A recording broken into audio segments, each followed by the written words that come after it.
Assalamualaikum teman-teman, salam sejahtera untuk kita semua. Semoga teman-teman dalam keadaan sehat selalu. Di video seri akuntansi biaya 2 kali ini, kami dari tim 7 akan membahas tentang materi pricing.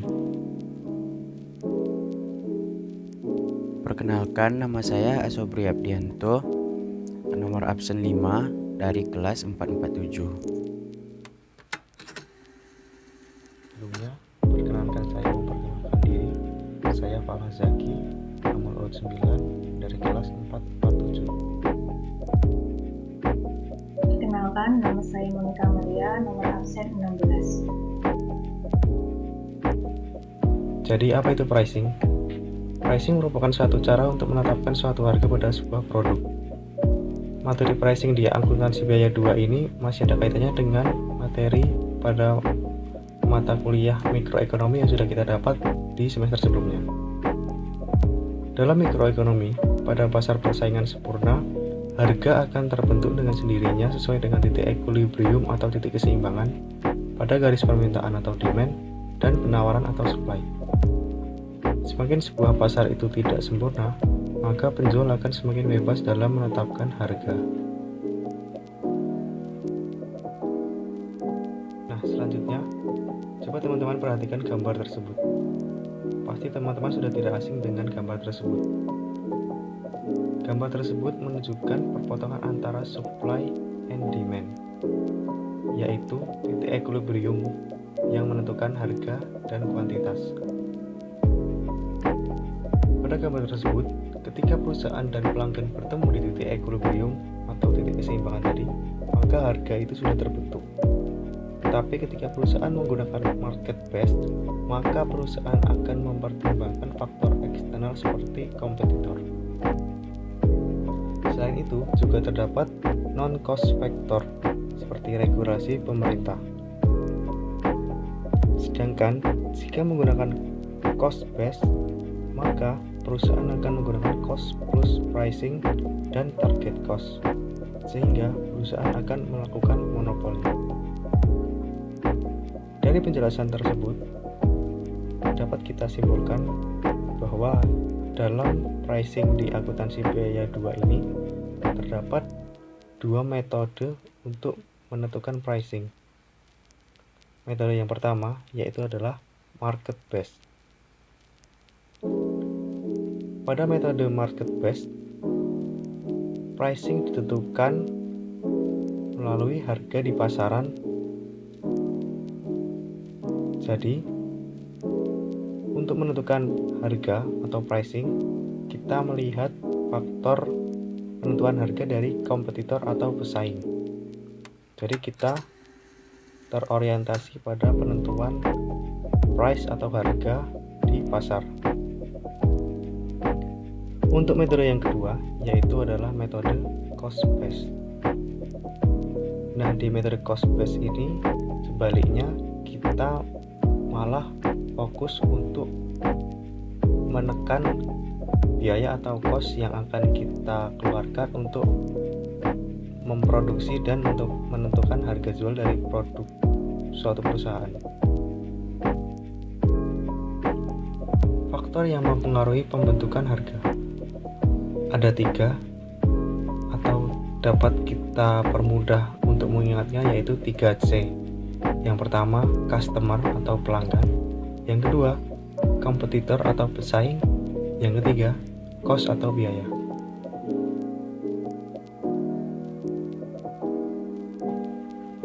Yang pertama yaitu pelanggan atau customer. Konsumen mempengaruhi pembentukan harga dari sisi permintaan atau demand.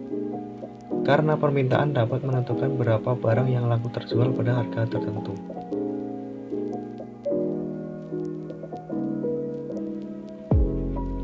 Yang kedua ada kompetitor atau pesaing.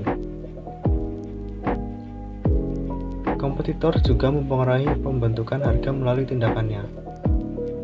Jika penjual memasarkan produk dengan harga yang lebih tinggi dari kompetitor, maka perlu dipertimbangkan apakah pelanggan masih mau membeli produknya yang terbilang lebih mahal.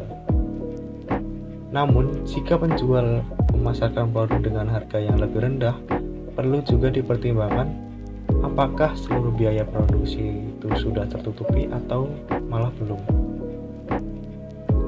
Jadi di sisi ini penjual itu mengalami dilema. Jika ia memasang harga yang terlalu tinggi melebihi kompetitornya, ia harus mempertimbangkan bahwa konsumennya itu akan beralih dari produknya untuk mencari produk yang lebih murah. Namun, jika penjual itu menetapkan harganya di bawah pasar atau lebih rendah dari kompetitor lainnya, mungkin dia akan memenangkan pasar atau menggait banyak konsumen. Namun perlu dipertimbangkan juga bagaimana biaya produksi tersebut akan ditutupi. Tindakan strategis kompetitor juga berpengaruh, misalnya strategi pemasaran, strategi produksi, dan lain-lain.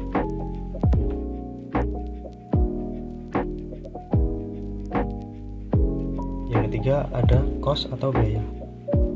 Biaya menentukan harga dari sisi penawaran atau supply, di mana harga sebuah produk berbanding lurus dengan biaya produksinya. Produsen sebaiknya tidak menjual dengan harga yang belum dapat menutupi seluruh biaya produksi suatu produk. Jadi, apabila faktor nomor satu tadi yaitu konsumen atau pelanggan memengaruhi harga dari sisi demand atau permintaan, nah di biaya atau cost ini memengaruhi harga dari sisi supply atau penawaran. Biaya yang harus dipertimbangkan tidak hanya biaya variabel, namun juga biaya tetap. Jika sebuah perusahaan hanya mampu menutupi biaya variabel, tapi belum dapat menutupi biaya tetapnya, maka perlu dipertimbangkan kembali apakah perlu melakukan penghentian produksi sementara atau selamanya. Jadi kedua komponen biaya ini, yaitu biaya variabel maupun biaya tetap, harus benar-benar dipertimbangkan kembali bagaimana biaya-biaya ini tertutupi oleh hasil dari penjualan produk tersebut. Dari ketiga faktor tadi, yaitu pelanggan, kompetitor, dan biaya, ketiga faktor ini saling berkaitan dalam suatu wadah atau market, yaitu pasar. Yang pertama, terdapat pasar dengan jenis persaingan sempurna atau perfectly competitive market. Pada pasar ini, penjual tidak memiliki kendali untuk menentukan harga di pasar, sehingga penjual akan menerima harga pasar begitu saja. Apabila penjual mematok harga yang lebih tinggi dari harga pasar, maka produknya tidak akan laku. Sedangkan jika penjual mematok harga yang lebih rendah dari pasar, maka akan terjadi underproduction karena satu penjual tidak dapat memenuhi permintaan seluruh pelanggan. Jadi di pasar persaingan sempurna ini, harga itu terbentuk dari grafik supply and demand yang murni. Jadi harga itu ditentukan oleh pasar. Si penjual dan pembeli ini tidak dapat mempengaruhi harga. Yang kedua ada less competitive market atau pasar persaingan yang kurang sempurna. Pada pasar ini, pelanggan, kompetitor, dan biaya mempengaruhi penentuan harga karena jumlah penjual lebih sedikit. Sehingga jumlah penjual yang lebih sedikit itu dapat lebih mempengaruhi harga pasar. Pelanggan hanya punya sedikit pilihan ketika mau beralih ke penjual lainnya. Yang ketiga, pasar monopoli.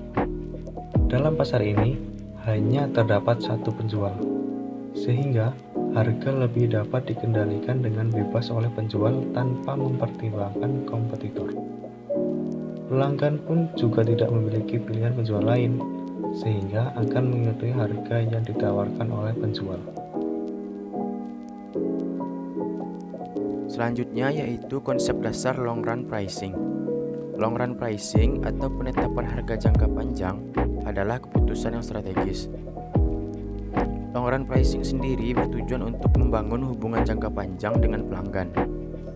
Biasanya harga yang lebih stabil akan menjamin hubungan dengan pelanggan dalam jangka panjang karena tidak sering terjadi perubahan harga.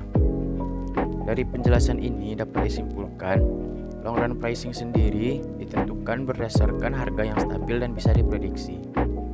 Oleh karena itu, seorang manajer harus mampu mengatur atau memanage biaya jangka panjang ini. Berikut ilustrasi atau contoh soal dari long run pricing. Pada ilustrasi ini, diketahui Astel Company punya dua produk. Produk yang pertama, server dengan trademark Dashpoint. Produk yang kedua, personal komputer dengan trademark ProValue. Di sini juga diketahui 6 proses bisnis Astel Company berupa value chain, yaitu Research and Development atau R&D, Design of Product and Process, Production, Marketing, Distribution, dan Customer Service. Informasi lain terkait Astel Company. Yang pertama, Astel Company memperkirakan pasar produk ProValue menjadi kompetitif. Yang kedua, Astel harus menetapkan harga ProValue. Yang ketiga, Astel Company tidak memiliki persediaan awal dan akhir. Yang keempat, Astel Company memproduksi dan menjual 150 unit ProValue. Yang kelima, Astel Company menggunakan activity based costing dengan keterangan sebagai berikut. Astel Company memiliki 3 direct manufacturing cost yang terdiri dari direct materials, direct labor, dan direct machining cost. Astel Company memiliki 3 overhead cost pools yang terdiri dari ordering and receiving, testing and inspection, dan reward. Astel Company mengklasifikasikan machining cost sebagai direct cost karena digunakan khusus untuk ProValue. Selanjutnya, Astel Company menggunakan long run price atau harga jangka panjang. Di sini juga diketahui manajer Astel mendapat beberapa informasi. Yang pertama, direct materials bervariasi sesuai kuantitas unit ProValue yang diproduksi. Yang kedua, direct labor bervariasi sesuai kuantitas direct labor hour. Dan yang ketiga, direct machining adalah fixed cost berupa biaya mesin dengan kapasitas 300.000 jam untuk beberapa tahun. Tiap unit ProValue butuh 2 jam mesin. Selanjutnya, biaya ordering and receiving, testing and inspection, dan reward bervariasi sesuai dengan cost drivernya. Dan yang terakhir, ordering and receiving. Dalam jangka panjang, pegawai yang bertanggung jawab atas ordering and receiving dapat ditugaskan ke bagian lain atau diberhentikan apabila jumlah order sedikit. Dan jika ordernya bertambah, maka pegawai bisa ditambah. Di sini terlampir data terkait dengan manufacturing cost. Pada data ini terlihat total quantity of cost driver dari direct material sebesar 150.000, dari direct labor 480.000, direct machining atau fixed FOH 300.000, ordering and receiving sebesar 22.500, testing and inspection 4.500.000, dan rework sebesar 30.000. Di sini juga diketahui cost per unit of cost driver dari direct materials 460, direct labor 20, direct machining atau fixed FOH 38, ordering and receiving 80, testing and inspection 2, dan rework sebesar 40. Dan di sini juga diketahui jumlah defektif unit sebesar 12.000 unit yang didapat dari 8% dikali 150.000. Pada ilustrasi ini kita diminta untuk menghitung seluruh biaya produksi dan biaya non-produksi ProValue untuk menemukan cost per unitnya. Untuk jawaban dari ilustrasi ini akan dijelaskan oleh teman saya, Monica. Selanjutnya, di sini saya akan membahas jawaban dari contoh soal long pricing. Langkah yang pertama yaitu menghitung cost. Setelah diketahui berapa kuantitas driver untuk setiap kategori, maka maka selanjutnya kita akan menghitung cost dengan cara kuantitas driver dikalikan dengan cost per driver. Yang pertama, kita akan menghitung direct cost. Untuk direct material, kita membutuhkan 150.000 kit dikalikan cost-nya yaitu sebesar $460. Nanti akan menghasilkan total manufacturing cost sebesar 69 juta jika dihitung per unitnya sebesar $460. Direct labor kita membutuhkan 480.000 direct labor hour dikalikan cost-nya sebesar $20. Hasilnya 9.600.000. Jika dihitung per unit sama dengan $64. Direct machining hour membutuhkan 300.000 jam dikalikan cost-nya sebesar $38. Hasilnya 11.400.000. Jika dihitung per unit maka hasilnya $76. Yang kedua, manufacturing overhead cost. Ordering and receiving, kita membutuhkan 22.500 order dikalikan dengan cost-nya sebesar $80. Akan menghasilkan total manufacturing cost sebesar $1.800.000. Jika dihitung per unit, maka hasilnya $12. Testing and inspection, kita membutuhkan 4.500.000 hour dikalikan cost-nya sebesar $2 akan menghasilkan total manufacturing cost sebesar $9 juta dan jika dihitung per unitnya maka hasilnya $60. Dan yang terakhir yaitu rework, kita membutuhkan 30.000 hour dikalikan $40. Nanti akan menghasilkan $1.200.000. Jika dihitung per unit sama dengan $8. Lalu kita perlu menotal semuanya, yaitu total manufacturing cost-nya sebesar $102 juta. Jika dihitung per unitnya maka akan menghasilkan $680 per unit. Setelah kita menghitung manufacturing cost untuk setiap unit, kita akan menghitung biaya produksi dan non-produksi. Untuk menetapkan selling price, terlebih dahulu kita menghitung full cost dari produk, lalu tetapkan operating income yang kita inginkan. Selanjutnya, tambahkan antara full cost dan operating income.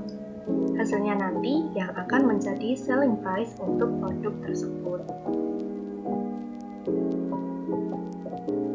Yang pertama, kita memasukkan COGS terlebih dahulu, yaitu sebesar $102 juta atau per unitnya sebesar $680. Yang kedua yaitu operating cost. Di sini ada R&D cost sebesar $2.400.000 atau per unitnya sama dengan $16. Yang kedua ada design cost of product and process yaitu sebesar $3 juta atau per unitnya $20. Marketing and administrative cost sebesar $15 juta atau per unitnya sebesar $100. Distribution cost sebesar $9 juta atau per unitnya sama dengan $60. Customer service cost sebesar $3.600.000 atau per unitnya adalah 24. Operating cost-nya kita total yaitu sebesar $33 juta atau per unitnya sama dengan $220. Lalu dari operating cost ini kita totalkan dengan COGS yang akan menghasilkan full cost of the product sebesar $135 juta atau per unitnya sama dengan $900. Nah, setelah diketahui full cost of produknya sebesar 900, kita perlu menetapkan operating income yang diinginkan. Misalkan di sini kita menetapkan operating income-nya per unit $100 atau sebesar 15 juta dolar untuk 150.000 unit. Nanti kita tinggal tambahkan 900 dolar ditambah 100 dolar sama dengan 1000 dolar. 1000 dolar ini akan menjadi selling price dari produk tersebut. Cukup sekian presentasi dari kelompok kami. Kami ucapkan terima kasih.